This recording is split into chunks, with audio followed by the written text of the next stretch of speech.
కర్నూలులో ఈరోజు ఒక జోకర్ వచ్చాడు. ఈయన జోకర్ ఎందుకు చెప్పాల్సి వస్తుందంటే, ఆయనకి ఇంతవరకు రాజకీయాల్లో 2014 నుంచి ఉన్నట్టున్నాడు. బైరెడ్డి సిద్ధార్థ రెడ్డి గారు 14లో టికెట్ ఏం రాలేదు ఆయనకి, ఎక్కడ 19లో ఉన్నాడు, అక్కడ అప్పుడు రాలే. 24లో ఉంది, ఆయనకి టికెట్ రాలే. ఆయనను ఎప్పుడు వాడుకుంటారంటే, ఆయన ఏదో మాటలు మాట్లాడుతుంటారు కాబట్టి వైఎస్ఆర్సీపీ పార్టీ వాళ్ళు స్టేట్ వైడ్ ఆయన కొద్దిగా మాట్లాడతాడు కాబట్టి ఆ జోకర్ని పిలిపియండి అయ్యా, ఆయన ఏదో కొన్ని మాటలు మాట్లాడిపోతాడు, పిట్టకథలు మాట్లాడిపోతాడు అని చెప్పి. ఆయన అన్ని చోట్ల చేస్తుండేది ఒక రకంగా ఉండొచ్చేమో కానీ, బట్ కర్నూలులో వచ్చి నాపైనే నిందలేసి పోతే ఊరుకుంటామో అనుకుంటున్నాడేమో. ఎందుకంటే ఇక్కడ ఉండే ప్రెస్ వాళ్ళు మీరు అందరికి తెలుసు మా ఫాదర్ ఎట్లాంటిది, మా కుటుంబం ఎట్లాంటిదని. 99 నుంచి రాజకీయాల్లో ఉన్నాం.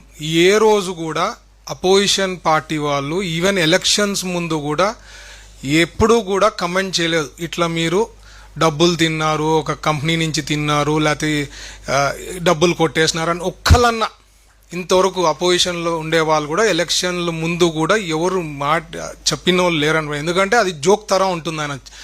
సో ఈరోజు ఈయన ప్రూవ్ అయిపోయాడు అనమాట జోకర్ అని. ఎందుకంటే నోటికి వచ్చింది మాట్లాడినాడు. ఇప్పుడు what is going to happen, I'll be taking it to the courts.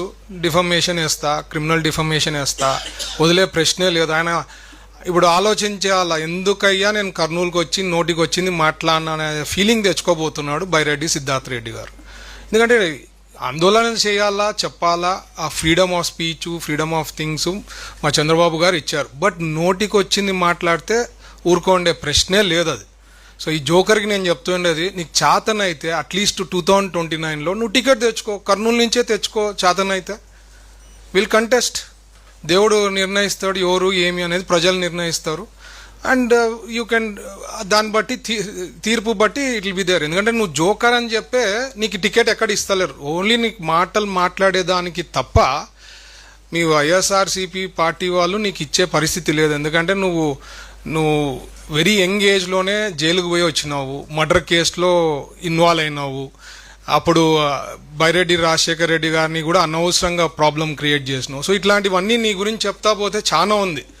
So clear కట్గా ఈరోజు నేను చెప్పేదేమంటే, I want to tell him very clearly that defamation case వేస్తా. ఎట్లుంటుందో డిఫమేషను, ఏ రకంగా ఉంటుందో అనేది ఈరోజు నువ్వు టేస్ట్ ఇట్. ఇన్నాళ్ళు నువ్వు ఎప్పుడు నోటికి వచ్చింది మాట్లాడినా చాలా మంది చాలా లైట్గా తీసుకున్నారు. బట్ నువ్వు నోటికి వచ్చి మాట్లాడినావు కాబట్టి కర్నూలులో వచ్చి పెట్టుకొని నువ్వు చెప్తుంటే పక్కన నవ్వుతున్నారు అనమాట జనాలు. అంటే నువ్వు జోకులు వేస్తున్నావు అని కూడా వాళ్ళకి అర్థమైపోయింది, ఒక పెద్ద జోకర్ అని చెప్పి.